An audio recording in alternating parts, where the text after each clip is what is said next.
My name is Brock, and this is the Dungeon Master's Toolkit Podcast.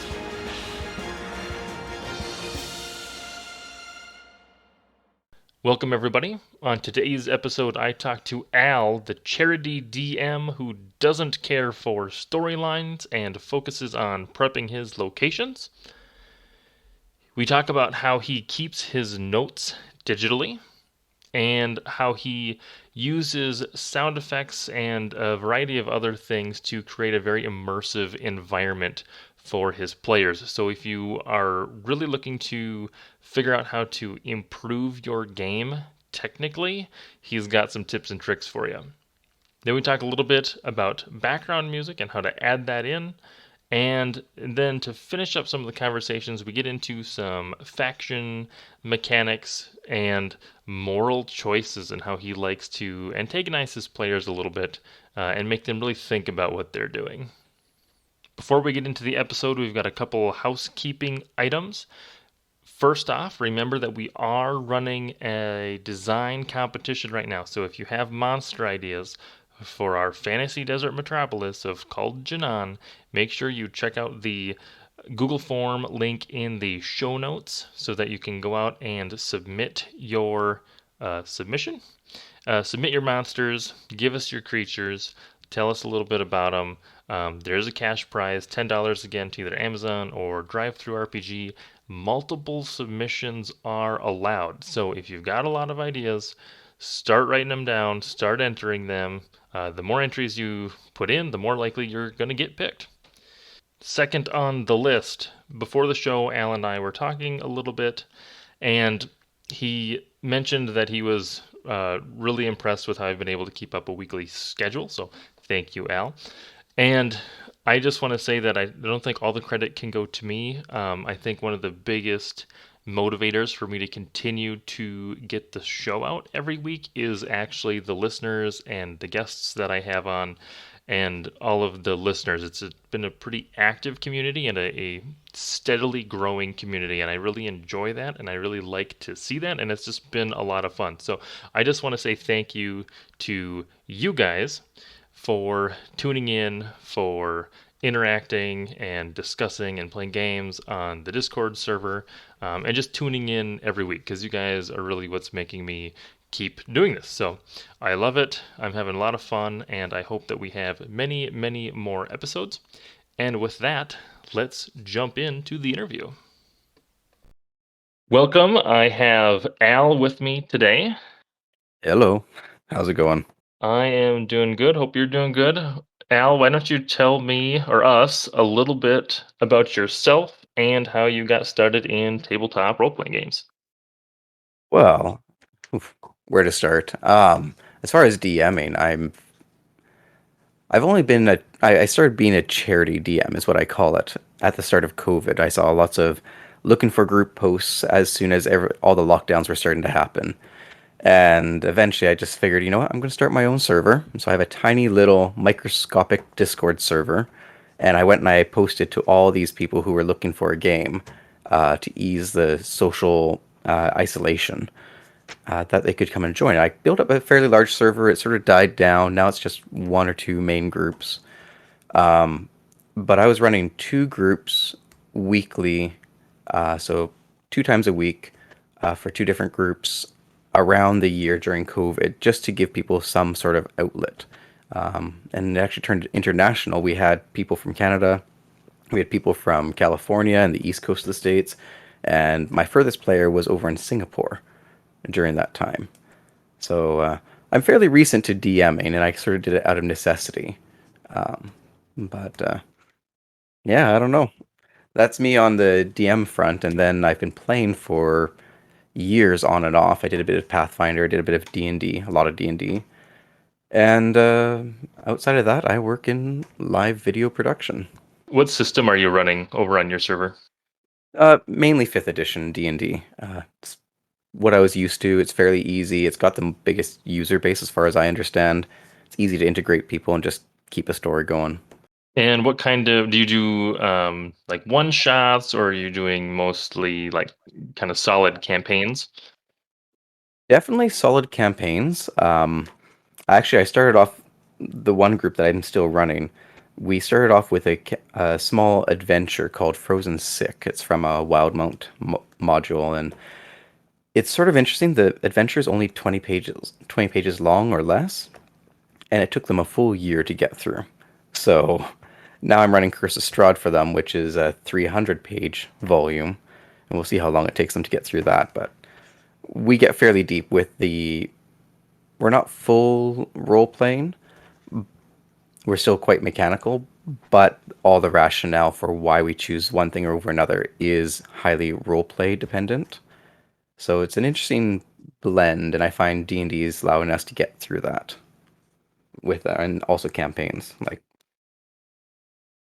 So it's maybe more so the players maybe aren't necessarily doing like accents or like getting super into character, but they're still concerned about kind of like the writing and like the backstory and stuff that they have for their character and how that information would inform um, their current decisions.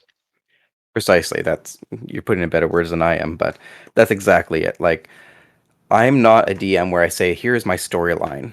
Yeah, Curse of Strahd is a good example. I don't go, "Here's your storyline, go run the paces." I just say, "Hey, this is the town. You've got a tavern, you've got a blacksmith, you've got a," like I set the stage, and I set different things that they can do, but my players can ultimately not go after Strahd by the end of it. They can be doing something else the entire time. I like doing player-led stories, and I just provide this sandbox, and they, through their character interactions and they, through their character write-ups, already know what their character would do, and that leads to all the chaos I need to run a game. Do you find it difficult to react to some of the things that the players do, or is that kind of where you feel you shine? I used to think it was difficult. I used to think it was really difficult. But I figured out a little hack for me in my brain is I won't do prep like you often hear other DMs do prep where they're building encounters and they're writing storylines and all this sort of stuff. I will literally just sit down and I'll look and I'll flesh out the location. So if it's a tavern, then okay, well, we've got the tavern. It looks kind of like this. I'll do a general layout in my head. I'll put a couple NPCs in there, not even fleshed out, just super lightly put in there. And then at that point, the improv becomes incredibly easy.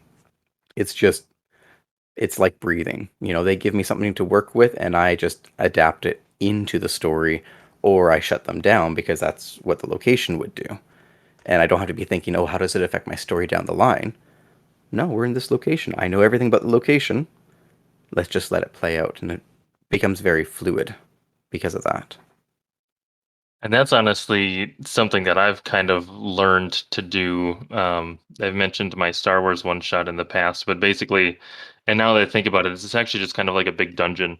But just kind of prep everything in there and then drop them in. And then from that point, this is kind of like a sandbox level that they can interact with it however they want to. It doesn't really matter what they do because I should have some at least reasonable reaction to anything that they do, right? Like if they go start shooting the place up, then a bunch of stormtroopers going to come out, or if they sneak through and cut the power, then all the systems are down or whatever, and really just knowing what's in the location and maybe some possibilities just to let you react. Oh, 100%.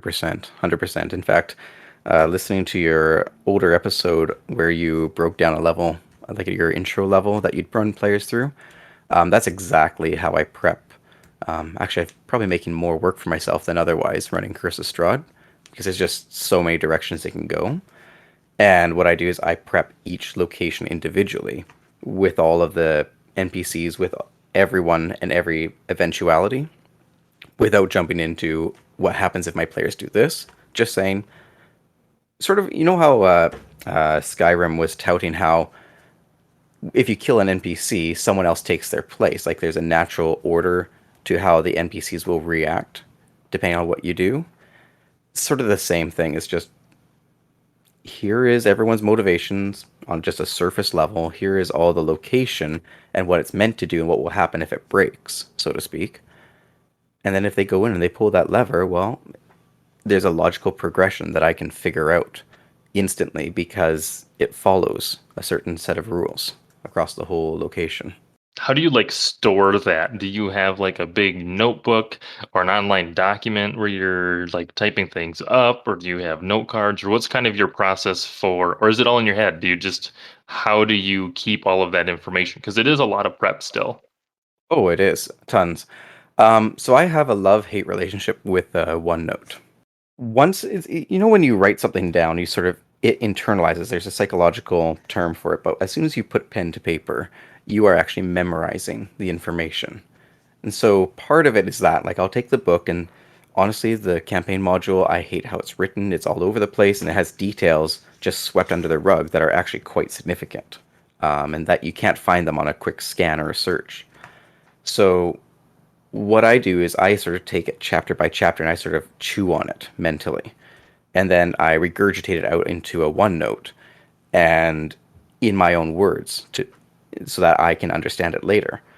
And just that process helps me memorize a whole lot of things. But then I also have a OneNote notebook that has cross hyperlinks for everything. So it's like, oh, okay, well, they go to this town. I can go to that town in my notebook and I can see the list of significant NPCs. And if they interact with one of them, I can just click on the name and it pulls up the write up I've done on that NPC, which is a different page somewhere else in the document. And using a combination of those tools, I can look up stuff if I'm failing, but I've also ingrained enough things that I can just keep running and BS until I found the right information. Kind of started messing with OneNote specifically because of the hyperlinking capability. Um, that's not something that's necessarily easily done in like a Word document. I mean, you can do links, but just the organizational structure of a Word document just isn't great. No. But OneNote specifically, yes, I was doing that for some of my Star Wars stuff and doing like, here's all of my planets, and here's like maybe some major districts in the planets, and here's like people that would be in those districts, and just kind of like going down, narrowing in on the different pieces, but then being able to kind of jump back and forth between NPCs and factions and stuff. And then that campaign never actually took off, so I just have a I just have a OneNote. I didn't get too detailed. I was only kind of going like a session ahead of myself. Um, but I have it all. And if I was to run a long-term campaign again, I probably would try to do OneNote just because I like that linking aspect of it. Well, and the thing I like about OneNote as well is, let's say I have a page on there for who I call Granny Momo. And, we'll avoid some spoilers here, but Granny Momo. First of all, I can have a page just for her where I can have a description and whatever I want to write up. It can be text. Then I can go and I can paste images or screenshots into there directly. And then if I've done a specific voice for Granny Momo, I often record, actually, I exclusively record my sessions because I'm terrible at taking notes and running the game at the same time. So I record the sessions so I can review them later. And so I'll hear the voice that I used for Granny Momo, and I can take a little sound bite of that and implant it as an MP3 or whatever into that document. So now I've got text, I've got images, I've got audio, and I could even put video in there if I wanted to. And it's an incredibly versatile tool once you get over a few of its shortcomings. What are some of the shortcomings that you have issue with?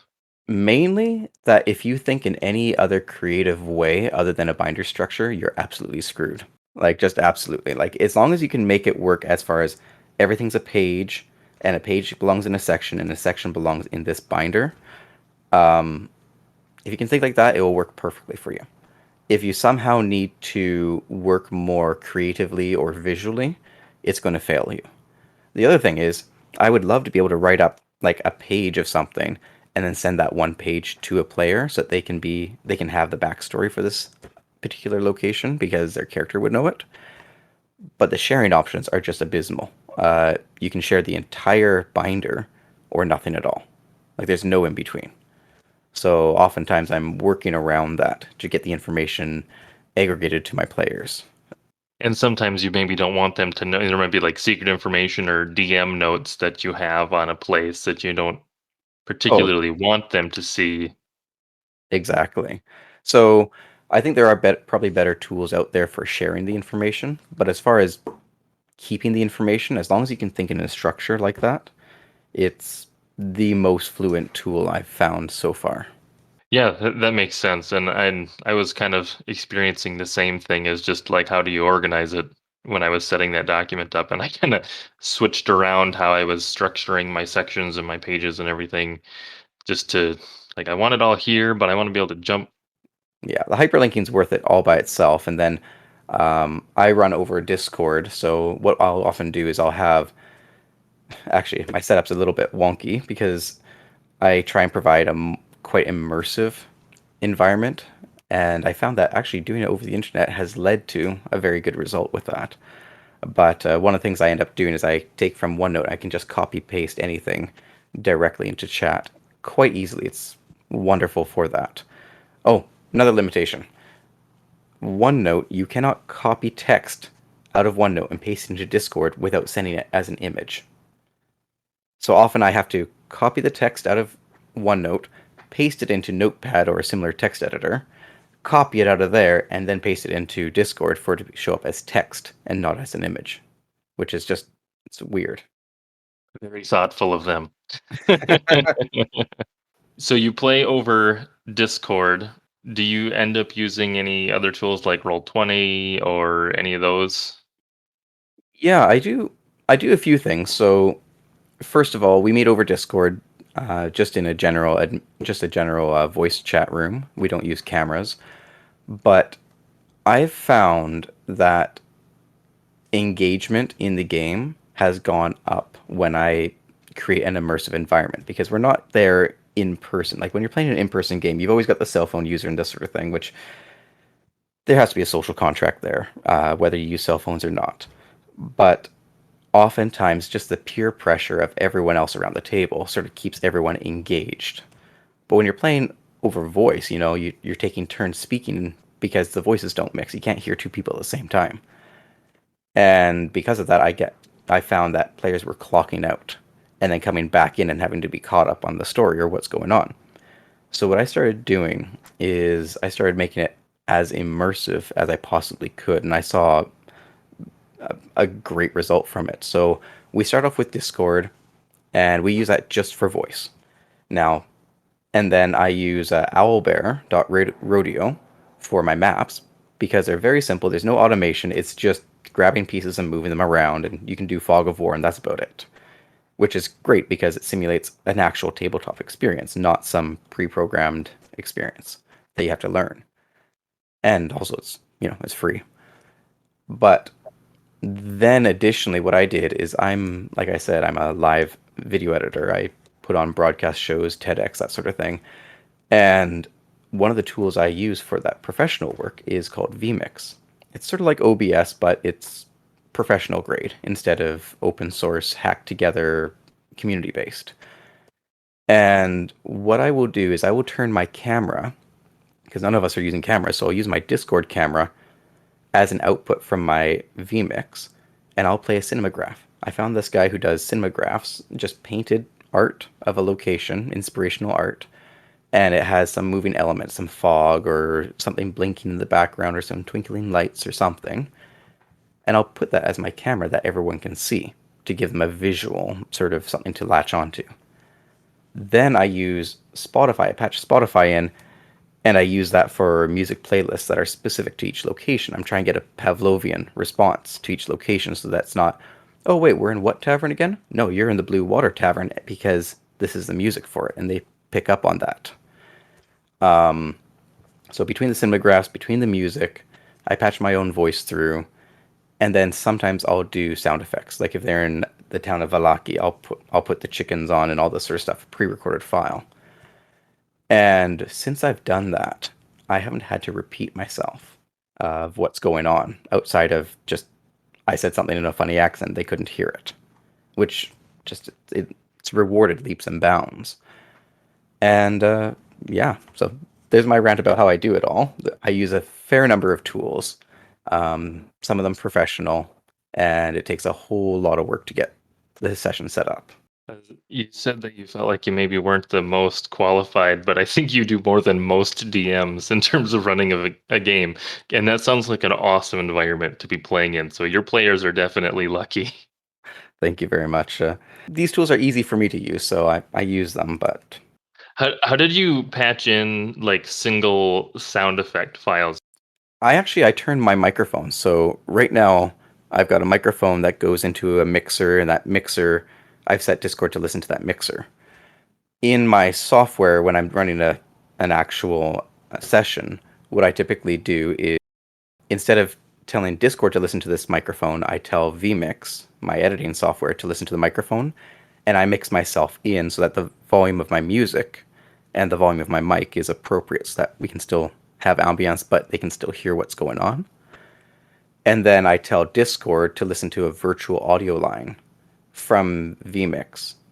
So my microphone is always active and it's always playing music, whether or not I'm talking. But I just keep it at a low enough level. Everything that they hear is coming directly from you. That makes sense. It's very similar then to how I'm actually doing my recording then, right? Because well, it is kind of the reverse actually. So I have a Okay. mixing software, Voicemeeter Banana, freebie. Um, and so in order to record my voice and your voice, I have the mixer. Um, let's see. Discord is picking up my microphone, so that gets sent to you, but Discord is listening to the virtual version, the virtual line, which is the basically the output from the software, and then the software is taking in the Discord and me and piping it into Oh, nice. another virtual line that goes into Audacity to record. But you're kind of doing like the opposite, right? Like you're mixing yourself, and then Discord thinks it's listening to a microphone, but it's actually the virtual line that's got it's got you, it's got the music, and then any sounds or anything that you play just like on your desktop, I assume, right? Like you can just play anything. Nearly precise. Accurate, but nearly precise. Basically, everything I play is coming from vMix, not from my desktop. So I can actually load up a web page and listen to a YouTube video, and it won't enter the mix that my players hear over Discord. And it won't enter the recording because everything has to be a source in order for it to be incorporated. So what I'll do is I'll go to like there's a virtual audio tabletop website that is open source and everything. It's really great actually. And so I will go and I will record. I'll spend 15 minutes or so recording the ambience for a location, save it as MP3, load it into my software, and then when I want it playing, I don't play it on my desktop. I actually activate it in my software, and it's already part of the mix, and I've already set its levels. I have an audio mixer that's part of the software, and I've already preset all my levels. So I can just hit play and loop, and it will go on indefinitely. Got it. So it's just kind of a function of vMix, probably because it's such a high-end professional piece of software. It just has all those capabilities built in. Yeah, it's basically if you imagine OBS, it looks and sounds very similar to OBS. It's just the R&D that's gone into it, the stability that's included in it, and a lot of the tools that are already in it. You don't have to add plugins to make it do advanced things. But it's basically just a really advanced version of OBS. Hopefully the listeners are okay with the like hyper technical episode. I'm sorry, I'm a technician by trade. Everything I do has to do with technical. No, this is great because it's a lot of things and bits of information that like I didn't even know that audio mixing was really a thing until I started trying to figure out like how do I actually record the audio and get my voice in there at the same time. So it's just a thing that people may not even be aware of and that they can even do with their games, right? So knowing is part of the battle. Yeah. And actually, on that note, I will say anyone who wants to up their game, because I know Google just shut down Groover or whatever, like one of the biggest music bots on Discord. I just found that out this morning. And so if people are searching for a replacement, if you get a virtual audio cable, you can take any application on your desktop and reroute it into that audio cable, that virtual one, and then tell Discord to listen to it. Now you've got music that's not going to get pinged for copyright. It's not going to get shut down because it's a bot that's been asked to cease and desist. You can just pipe it directly in from your Spotify or whatever your player of choice is, easily and quickly. Oh no, I'm just saying I would highly recommend that anyone who's trying to incorporate an added level of immersion with music, instead of using the bots, I find they're a bit clunky. Just get yourself either a mixer like what you have. You said you had a free one, Banana something or another? Voice Meter Banana. Get yourself something like that, or another free virtual mixer or an audio cable. And the whole point is you just take two sources, your microphone plus your music source, you pump them together. If you have a mixer, you can actually adjust the levels nicely. And your microphone in Discord just becomes the music playback plus the DM's voice, all in one. So that bot that you were talking about is called Groovy, and that is actually the one that I used in the past. So that is a bummer. But I do get what you're saying with the clunkiness though, because when I was using Groovy, you can set up like a playlist almost, or like tracks that you want it to play, and you can set them to loop and stuff. But then like it was really a pain if I wanted to switch to like combat music or something, because then I'd have to like send it commands and sometimes it would like mess up. Um, and now that I'm a little bit more familiar with the voice mixing and um, the virtual cables and stuff, which actually when I installed Voice Meter, it also makes you install a virtual cable as well. Um, Okay. I I remember I had a little bit of issues when I was installing it at first. I think it does it automatically, or at least prompts you for the install. It's a separate install, but I think it downloads it for you. Um, so that may be a decent option for people if they want to play around with it. It took me a good hour or two to like really understand what was happening with voice meters. So, but I also have no experience in audio mixing. So, um, That's fair. Even though apologies for a super technical episode, the thing I've found is people are not willing to get their teeth into this technical stuff, which is actually fairly simple and straightforward once you understand some basic concepts. Until then, it's complicated.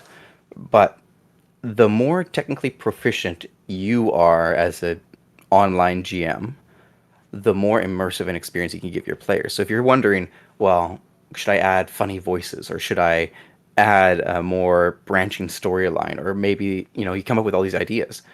Honestly, online, the best thing you can do is become more technically proficient so that they're not hearing you go, okay, and where's that button? And oh, I need to write this piece of code. And then, okay, there we go. Okay, guys, let's get back into the scene. And that's sort of where I think if I were to give anything, being as a newer GM, so I don't have a lot of 20-year-old experience playing the game, but if I were to give anything, it'd be become technically proficient for online. And actually, I'm going to send you an image. I don't know if you want. This is what my screen looks like when I'm running a session. This is actually three different screens that I have hooked up to my computer. Essentially, I'm running a mix. You can see my vMix right beside my Spotify, and then I've got my notes on the OneNote, and I've got Discord open where my players are pretty meta. They like to type messages at each other and comment on scenes that are unfolding in front of them that they're not part of all the time. And then I've got a map display where I control all the what the players are seeing. And the more you become more technically proficient in this stuff, the more seamless you can give your players, and they just get their teeth right into it. I will say I'll make sure that this image is somehow included with the show notes. I will say that when I did my Star Wars one shot, I did ambient like space station music, background music. Um, and even that, like it doesn't seem like much, and it was honestly a lot of like static and some like clunky machinery noises and stuff, like just super dull. But for Yeah. whatever reason, just that little bit of kind of constant background noise really helps you feel in the moment or in the scene, kind of like a video game too. Like if you mute the music, it's really easy to get pulled out. And this wasn't anything flashy, right? It was just like a 2 hour loop of like ambient background space station music, right? So not flashy, not like tons of melody and instruments and stuff. It was just garbage background noise basically. And then like as soon as we shut it off, like when we were done with the session, we shut it off, we were just talking.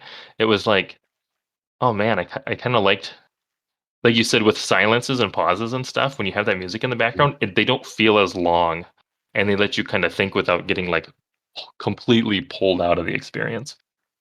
Yeah, exactly. And that's actually, you bring up a good point there because the biggest thing I find the music does, it sets the tone, sure it provides entertainment, but really what it does is it makes players comfortable with not saying something because then they can take that extra 10 seconds or 30 seconds and think what they really want to do as a character.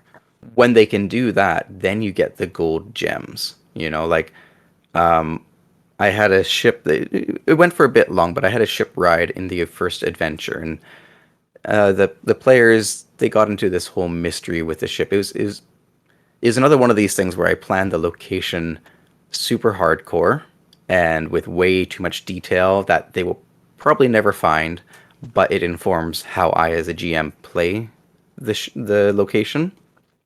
So they're on a ship and they find out all sorts of fun stuff about it.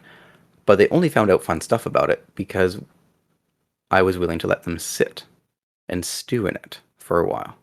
And they went, oh, well, my character would reasonably go and do this. Oh, and mine would do that. And lo and behold, the Goblin Paladin decided that he was going to stab the ship. And that led to an entire 3 sessions worth of gameplay as they tried to investigate why the ship did not scratch. This wooden ship did not scratch no matter what they did to it. And it led to a whole alternate quest line. But that sort of chaos was not going to happen unless I gave them that time to just stew in it. And that wasn't going to happen unless they felt comfortable. And silence, they would not have been comfortable just letting silence reign for a bit. And like you said, when that background noise is going, there's never really truly a silent moment, so it doesn't feel as awkward when people aren't talking. Exactly. You mentioned a little bit ago that there was some sort of like a tabletop site or something that has like, was it like sounds or something? Yeah, actually, let me see if I can pull that up. I found it via Reddit years ago. Let's see, tabletop. Okay, here it is. So it's simply tabletopaudio.com. And this guy, his mission, he plays RPGs with his kids, apparently. And he found that his kids were super distracted because they were under 10 years old. And he was having a hard time reining them in and keeping them into the story despite them liking the game. And so he went, well, I'm an audio engineer. Let me make up some ambient sounds for my kids to be part of. And he found as soon as he started playing these at the table, around the table, his kids, all of a sudden, their imaginations just lit on fire. And they were constantly engaged with what's going on. So he does a really good job. He's got a lot of pre-made stuff. So if you just don't know what you want, like I'm looking at the web page here, and there's like an arcane clockworks, which I can imagine being used for like a Blades in the Dark sort of game. And there's a Court of the Count. This is sort of premixes. But then you can also go into the sound pad, which is just you can go to whatever theme you want. So you can pull up like let's do a steampunk, and you launch that sound pad, and now you've got all the sounds that he's generated that go into his mixes available to you, so you can make your own mix of background audio and one-off hits of music or whatever. Gosh, I feel like, so I'm browsing the site as well. I feel like Okay.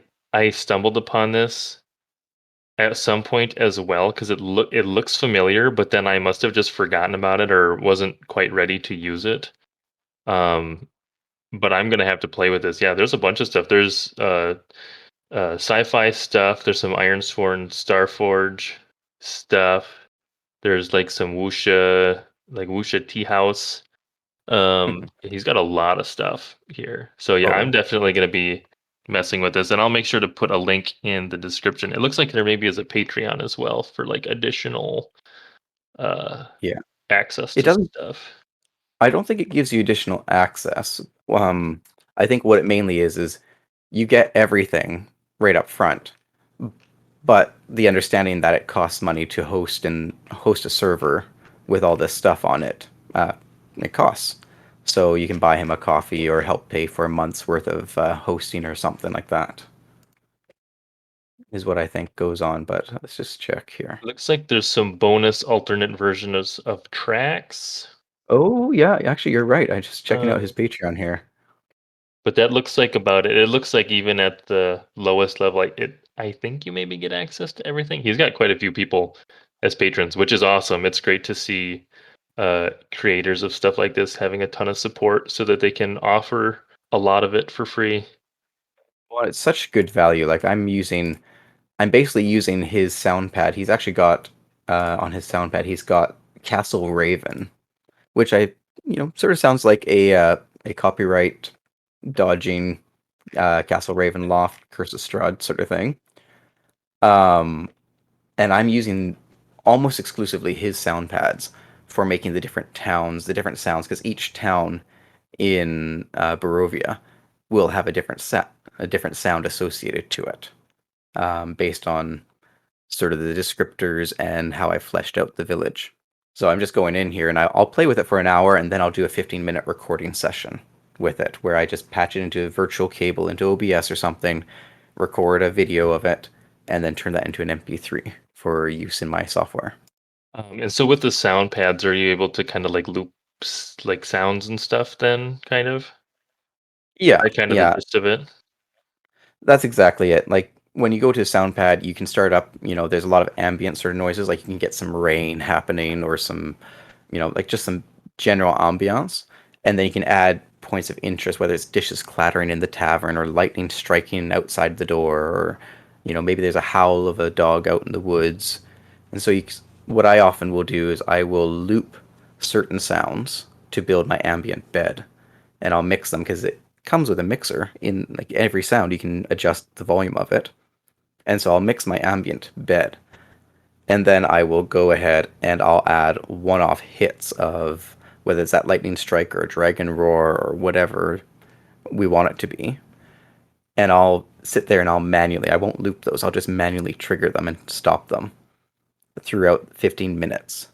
And then I'll take that file that I recorded and I'll find a good looping point for it, cut it, do a crossfade, export it, and then now I've got a looping file, or a file that I can loop in vMix indefinitely. Sure. So you're basically creating your own loops then. That is super cool. I'm self-mixing just because, again, it comes down to the immersion, and that's shoot. There's something it keeps coming back to me, and I can't figure out what I'm trying to say here. But like our game is super weighty. Every choice matters in the sense that, okay, I'm terrible at mechanics. Every time I try and adjust a mechanics, my players are always pointing out holes in it and helping me correct it. But what I love doing is I love taking exactly what they've written in the book and then expanding it out. And sometimes I'll expand it out with stuff from Reddit and other places. People have come up with great content, and I make it my own. I sort of blend them together. But my goal is always to put my characters into a oh shoot moment. I'll keep it PG here, but an oh shoot moment where they've got choices and they can technically take any choice. But I've done it where my players are calling me a bastard after the session because I've made them make some really tough choices. And that to me, that's the fun of D&D. That's the fun of an RPG is, sure, yeah, no, we can tell a story, but I'm always going to try and find a way to make a tough moral or emotional choice in there that you can tackle it however you want. I'm going to be flexible to the way you process it, but it's yours to process. And I find all of these other tools, they are completely in service to that oh shoot moment. And that's an interesting point. I know I've never really done anything that's been like super morally difficult, right? There's usually like a we're gonna go save these people or I have to recover this thing. Do you have either like an example of something or like how to set one of those moments up or kind of maybe what your structure is for planning those moments? I have a few tricks up my sleeve. I've worked in film and writing for a little while, so I have a few tropes that I use. For instance, and maybe if people are playing Curse of Strahd, I'll keep it as spoiler free as possible, but maybe skip ahead a little bit. But at one of the initial locations in Curse of Strahd, you are given a building where there's someone who's been locked up. There's someone who's the caretaker, and there's someone who's been locked up for an awfully long time. And they are effectively starving because they're no longer mortal, but they're not full vampire. And they haven't been fed any blood because their caretaker knows what happens if you feed them blood. Whole sort of back and forth there. And in the book, it was written as, oh, this is a creature. He's going to be nice if he's forced to, but he's going to escape the first opportunity possible. But he's never going to fight, and it was very bare bones. And I went, okay, well, it doesn't make sense that he's been down there for 2 months and he's in this state. Like the way they're describing it, that sounds like a 2 years or a 20 years thing. And these guys can't die by starvation. So I made it 20 years. So that makes it ups the ante if they find out the information. Then, secondly, he's helpless. He's like he can hit hard, but the way he acts, he got one hit into the party. Like the party heard about what was going on and they immediately decided we're going to kill him. And but then the other members of the party decide, no, we don't want to kill him. So now I've got to divide in the party, where there's the practical, get it done, it's for the greater good, and we've got the emotional, we can't kill a helpless creature happening. And it was almost an even split down the party. So I already had that drama going on. Then when they get down there, everything's in blackness. So they're trying to discover, and they're all worried, and they're all going in like a horror film, and music and ambiance to match, of course. And when they discover him, he talks reasonably to them. But they're still set on their way of killing him. But he's talking reasonably, so now I'm swaying the other emotional party members. And then one of them takes the first strike. And they push him. He fights back, but only once. And then the rest of the time he's begging for mercy. So now, throughout the whole thing, that fight lasted, in D&D terms, it lasted a few rounds. In real life, it lasted half an hour or more. And the whole time, I had my players doubting the decisions that they were making because he's not fighting back. But we've proven that he's vampire spawn. But he's not fighting back, and he's begging for mercy. He just needs some food, and then he's been abused, and they started rationalizing back and forth. And then at the crux of it, it was funny because the one player who had deliberately not done anything but buff the other players, like she did not want any part in this killing, she was starting to lose it. She finally went, okay, fine, you guys aren't going to let up, and I can't change your guys' mind or whatever. She tries to put him out of his misery quickly. She just throws another, and she threw the lightest thing she could. It was like a sacred flame or something, really light. And it ended up being the killing blow. And the fallout from that was just intense, as they didn't know how to make heads or tails of the whole situation.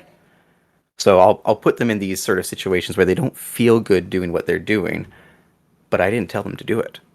They decided, like, ultimately there was a redemption arc in there if they had pursued it. But they set their minds and they went the other way. And it's just natural progression that got them debating and got them morally confused through the whole process. So that's one way I do it, is I just let them see the full consequences there. And then the other way is I love to tie in, how do you say this? Like there's a seer later down. And what I did is I took each person aside and gave them a fortune that was specific to their character. It was where they've come from and where they might go, is sort of the two halves of it. And of course, being a seer, you have to make it a little bit cryptic and have double meanings in there and all this sort of stuff. And they walked out from that session, they're going, we don't know who to trust. We don't know if we should trust each other. We think we should trust each other, but then who else do we trust? And how do we go about this? And they started it was a rich debate right afterwards. That's sort of two examples that I have. I can go in depth about the second one more, but I find that first one with the vampire really interesting because you take a situation where you could have said, here's the deal, there's this vampire, it's locked up, town needs you to go kill him, right? Like very clean, just this, here's the thing, just do it. But then you really flipped that on its head to say, okay, here's the thing that the players are most likely going to want to do this thing. How do we take it and twist it in a way where they still may want to do that thing, but they're not going to feel good about that decision, right? And then the making him helpless and making him beg and stuff, and just really kind of getting that like gut wrenching, like this on paper is the right decision, but it just feels all wrong. Yeah. And that's where it's not about making my players feel bad because I'll do the reverse as well. I like letting them feel good. I'm my players' biggest fan, and I want them to succeed. So it's not always about making them feel bad, but they are in a depressing land where no matter how right you try and do things, you're always doing it wrong. Like there's always some corruption, there's always some problem with it. It's a hopeless environment. So for me, it's always about seeing if I can bring it. Like it can be one dimensional. Every encounter, as written, is a very one dimensional thing, and it's always about seeing if I can bring in another dimension, sort of as a complementary or contrasting, and that way it feels meatier. It's one of the reasons, just like I take and I over prepare environments and locations and characters, NPCs, simply because it informs me and makes improv far easier. But secondly, if they do the digging, I'm not going through my notes and going, oh yeah, this is Joe and he lives on Billy Road and he, I guess, is the blacksmith. It's like, no, this is Hendrik. He has three daughters, Emilia and Varsa and another one, and they're all working together to try and keep this blacksmithy alive, and they all have a unique interest and personality that can get developed and improved as my players dig deeper, but I already have the foundation there. And that allows me to always bring that extra dimension into whether it's a combat scene or a social scene. I always think of it as a scene, and how can I add more depth and breadth to it. And having those kind of motivations in the background also help you inform decisions, right? Because if they do something that would directly go against, for example, the livelihood of the blacksmith or the yeah, as a business, they're probably going to try to avoid doing those things, or vice versa. If they can do something to advance that, they're going to be more likely to accept things or do things of that nature. But knowing specifically what their goals are is going to help to inform that improv. Exactly, and it can be in simple ways as well, because, for instance, my players were trying to bury someone properly and cast a certain repose spell to make sure that they didn't come back to life as a vampire or whatever. And my cleric's like, "Oh yeah, it's 20 silver as a material cost. It costs 20 silver, and then we can do it." And then I go and, well, that's 20 silver's worth of silver dust. And that led to basically half a session of them trying to figure out how to reduce silver coins into dust. Because sure, you could crush them over and over again, but that's not a very effective way, and it turns them into crumbs, not dust. And so eventually they had to go down to the blacksmith, and they had to pay the blacksmith to reduce all the coins down to dust, which then got them a reputation that they like grinding up money.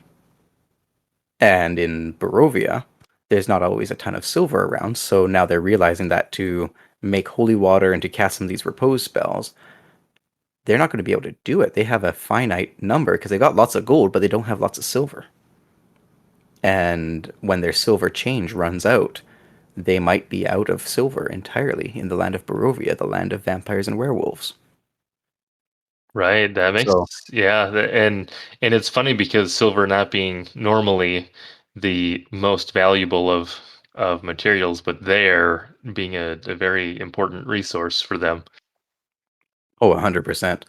So it's all about, like, I love games such as Dishonored and Frostpunk and these ones where they just make you make hard choices. And no choice is ever correct. It's one of the things I love about the Witcher 3 game. It's the only one I've played, to be honest, but I love it because you don't know what the right choice is, and even you look it up on the wiki after you've made the choice, so you're not cheating, but you still satisfy your curiosity, and you realize there was no right choice. Any choice you made was going to have a consequence, good and bad. And it's very much like reality. We don't have perfect, this is the right way of doing things choices. And I like to bring that into the games to make them more than just a dungeon crawl. Right. I think that's where some games can fall short of it's you make this decision and then the outcome is the same regardless of what decision you made, besides for maybe like you get a different reward or a different, I guess a different NPC being in power or something would be maybe a little bit more important. But sometimes games do that kind of like illusion of choice where they give you two options, but like the story continues the same way regardless of what you do. Very much like the Fallout 4 dialogue trees. It almost Oh yeah. doesn't matter what you say, but you unlock like maybe like an extra line of dialogue if you go a different direction. But like for the most part, like their response is always the same response. It's just a matter of like how mean you were when you with what you said. Oh, exactly. I used to love the morality meter on games like Knights of the Old Republic and everything until I realized that they don't really mean anything. You play Fable and it just means how ugly you look and how powerful your evil spells are compared to your good spells. Um, but in this sort of, I love the Curse of Strahd. I'm going to use that as an example again because it is a sandbox, and as written, the thing I hate about it is it's entirely, oh, Strahd sits there and waits for you to come up to him. Like it's just a level up grind until you get to the final boss. Like there's no reason to do anything else other than just to be ready. And so one of the biggest things I've done with it is I've given each faction something to do. Sort of like clocks in the Blades in the Dark series. Yes. You know, while you're faffing about doing this or that, the other thing, okay, Granny Momo's going to keep selling pies and keep visiting different villages. Strahd is going to advance his own schemes. The uh, Morganatha is going to do her thing, and like everyone's going to keep doing things. The world is alive, whether you participate or not. And maybe you all die here, and we never finish the campaign as written, but you had a bloody awesome campaign as far as you're concerned. And that's okay because it's a player-led story. I'm just providing enough stuff going on that it's not a stagnant, we're going to wait for you to show up and then we're going to activate that zone. Yeah, and I think that's where single player games can fall short. Especially, it makes sense like Skyrim and stuff. Like you're the main character. You're like the main hero. Like it makes sense that stuff kind of revolves around you. But it can feel a little flat too when like there's this massive civil war happening, and like unless you do the quests, nothing actually happens. Or you know, Alduin is raising dragons and stuff, but like nothing really that terrible actually happens unless you actually go, continue the quests.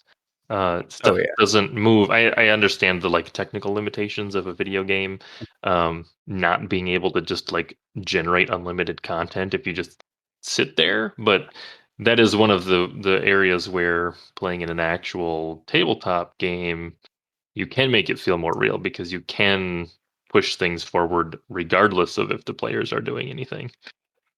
Exactly.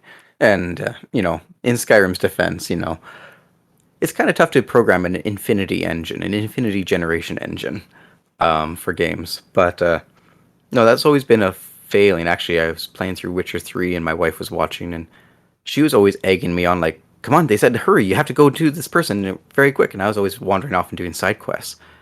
And she didn't understand that there's this sort of hidden contract in single player RPG games that you can take as long as you want, as long as you get there, because everything's just going to wait for you. Because what's it going to do?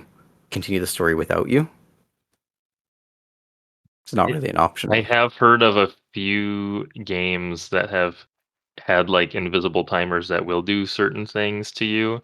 Oh, But for the most part, it's gonna wait unless there's a timer on the screen, that says like you have to complete this mission in 15 minutes, or you fail, which as a game design component those aren't always that fun anyways.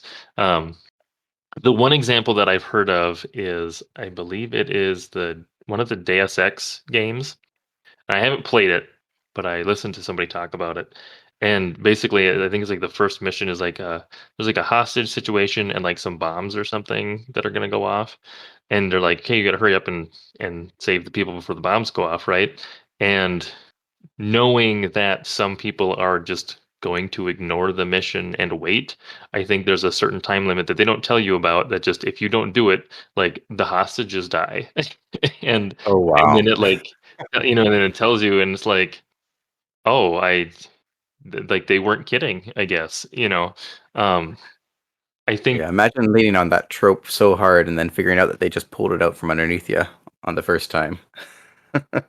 and I think in that scenario, like you said, they can't make an infinite, game engine because it's just not feasible. Um I think in that situation, they were leaning on the like, we're just going to kind of make a point to the player here and kind of show them that there are consequences. Now, they may not be able to continue those consequences throughout the rest of the game, but just kind of like a, oh crap. The game is a little bit more intentional than I thought it was. Yeah. Actually, that reminds me, a good example of a game that doesn't care whether you play or not is the Hitman franchise.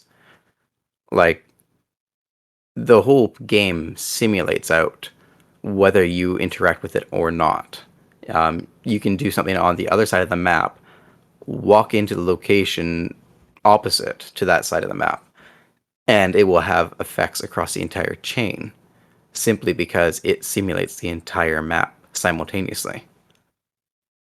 So you can honestly replay and replay and replay it with different results each time simply by choosing a different thing to do or not do because the map doesn't care if you're there or not.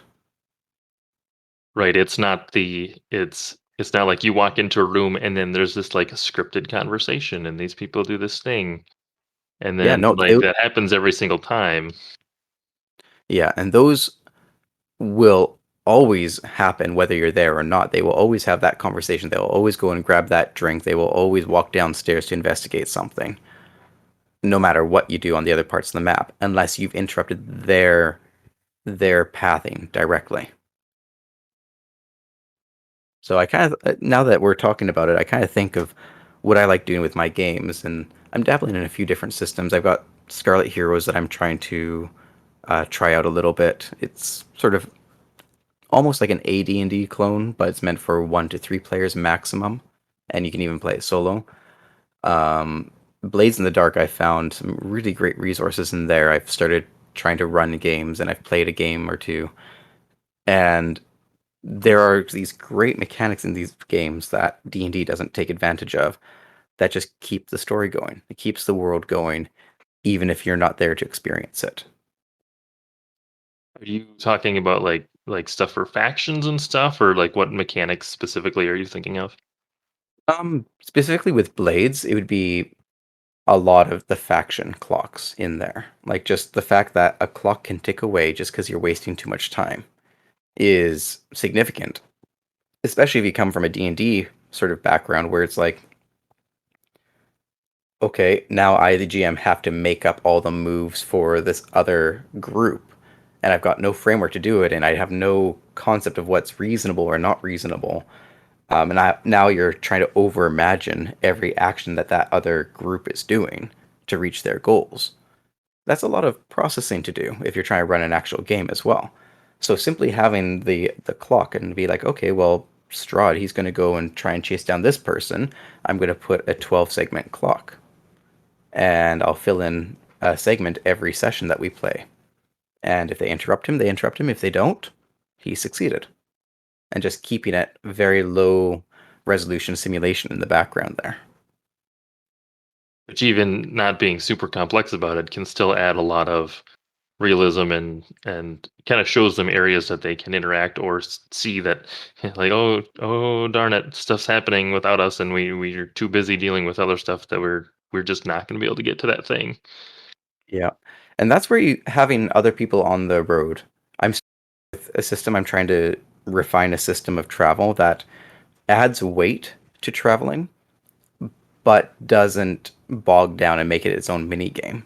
And right now it's kind of in the mini game section right now, and I'm trying to take it out of that into just another normal subsystem of D&D. But as they travel, not just going, oh, well, random encounter, you encounter this person today or that person, making the travel more intentional. And I'll throw messengers and mailmen and traders and people who are lost and other things like just normal traffic on the road. Like you think Assassin's Creed franchise, you travel between the two major cities or three major cities or whatever. You're always bumping into people, and the more people you bump into, the more pissed off they get at you. But there's always stuff going on. And I find that's a great way to telegraph rumors to my players to add depth. I started taking Gontaro Dim and added him to the game just to screw around with my players. And so I add people like Gontaro Dim and everything to my game simply to add texture and allow me to telegraph different concepts and the fact that the world is changing and they're not there to see it. But the town that they just left, something just happened to it like a week ago. And now my players might choose to go and investigate that, or they might say, oh, well, they're on their own over there. We got our thing to do. And it just gives a sense that the world is far bigger than what's just being shown on screen. And there's no way that they could get everything on screen all at once. They've got to choose what's important to show.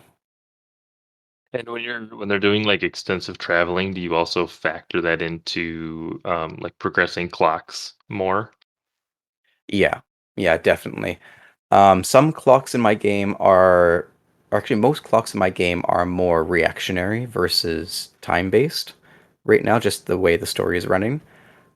So as my players accomplish this or make a name for themselves or interrupt something else, that will start clocks and progress clocks. Right now, the land that we're in is fairly static, so there's not a ton going on that's notable. So, but when things start getting rolling, then it'll definitely transition to more of a, okay, how many in-game days have you spent on this thing, and how much could the other person have gotten done in that time? Yeah, that makes sense. I hope so. My players are stuck with me. I think the biggest thing, the summation of what I'm about, is I don't care where the story goes. I am the biggest fan of my players and what they choose to do. And anything I do for prep is always about facilitating whatever choices they want to make in a sort of strange sort of way. Like I'm always prepared for whatever genre that they might do, even if I'm not prepared for that storyline. And I think that's the biggest thing that I've managed to get right, as many things I've managed to get wrong. Had a great time talking to you, and I am really excited to take a look at some of this tabletop audio and playing around with the mixing a little bit more the next time I have a game. So You will lose days, I promise you. a Absolute days. little nervous about that, but I completely understand. So Thanks for listening to this week's episode of the Dungeon Master's Toolkit podcast. You can find links to all of the products and resources that we talked about on the show in the show notes. And if you'd like to join the community or find out how to be on the show, check out our subreddit or join us in our Discord server.